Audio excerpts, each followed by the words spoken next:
এই যে গণভবনের ভিতরে ইনশাআল্লাহ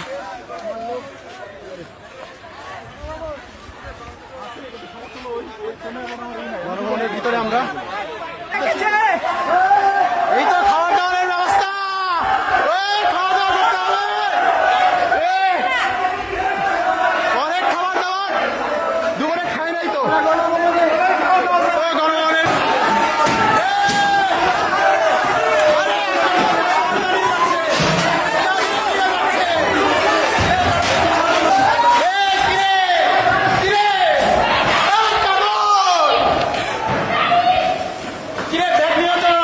বিদেশি ভাই